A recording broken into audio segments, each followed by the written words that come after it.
Yeah, well, to us it doesn't really matter where we are when we record. It's just basically simply a matter of it's better to be away from home so that we're not distracted and you kind of go away on a bit of a mission. Yeah. You know, we just kind of get in there and live and breathe the album day in, day out. Work as hard as we can and sleep as much as we have to. No, it was tape. It was old school tape machine. I'm not very technically minded, but it was the real deal. It was the it was the old Tascam 2-inch tape. No pun intended, but the real deal.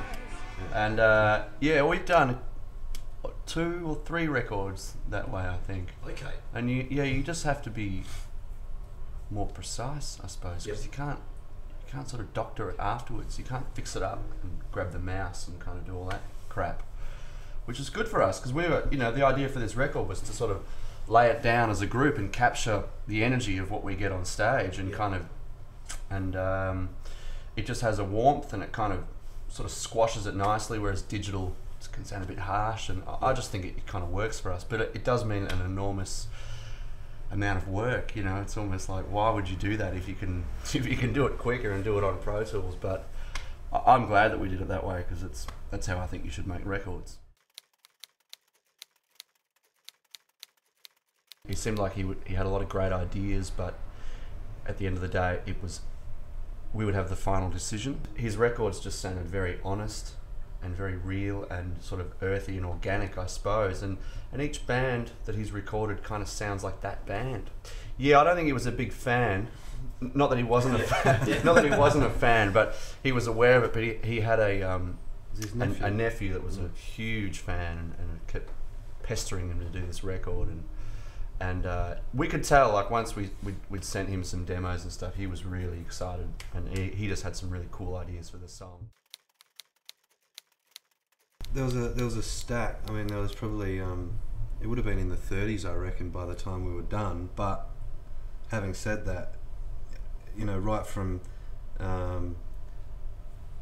once the ball started rolling with how do we know, that was the sort of the moment where it all sort of started to come together. I was completely burnt out, and the idea of just continuing on in that frame of mind and just wasn't going to do me any favours in the head department. It's great, we're playing music for a living, it's all I ever wanted to do, but I'm sorry, it's just not doing it for me, which was extremely distressing and confusing, I suppose. And so people around me could see it from a mile off. They were just like, you've got to do other things, you know. You've had this one-track mind of the band, and the only way you're going to get creative is if you apply your mind to something else. But I was always under the impression that no, you just got to keep working at it, you know. Got to finish it. Like it's like digging a ditch, you know. You just got to keep ploughing away until you see the hole, you know. And I was digging a ditch, but it was I did art at school and everything, and it's just something that's kind of gone by the wayside.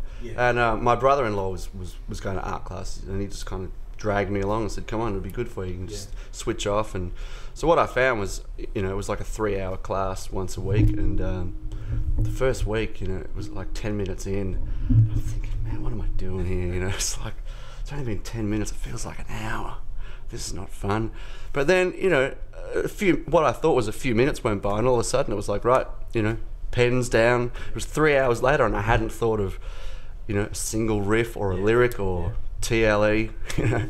And I was like, this is really cool. I actually just switched off, and then I found myself thinking about, you know, songs and getting ideas and stuff purely because I'd given my mind a break from it. I was at a standstill, you know. I just thought, this is it. I've got to look for a day job because I can't write songs anymore.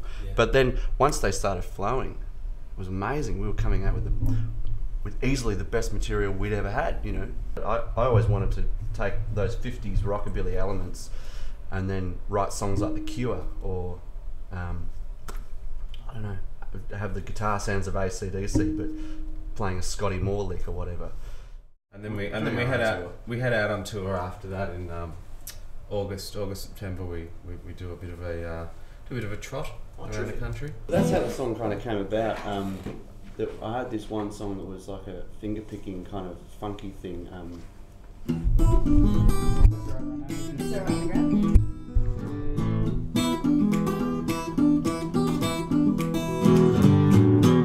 so there was that funky kind of thing, and then I think the riff originally, so it was like that. Oh, it's completely different. Anyway, getting back to the story at hand, the initial lick. Well,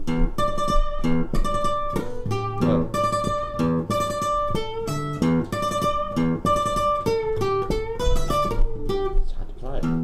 Yeah. Anyway, so I don't know. It was like a trying to come up with a Zeppelin-y kind of thing, but more. It sort of came from that funky kind of thing, which we'd never really mucked around with too much before, but still with that kind of that rockabilly kind of blues thing, and I don't know. You really need like the octave pedal to get the full effect. That's really what made it. It was just me kind of just fooling around with chords and little bluesy licks, and stumbled across that and quickly pressed the tape recorder. And the rest is history. Can you still play Stray Cat Strut? Yeah, sure. Maybe not. Is it in C? It is. Is it? Yeah.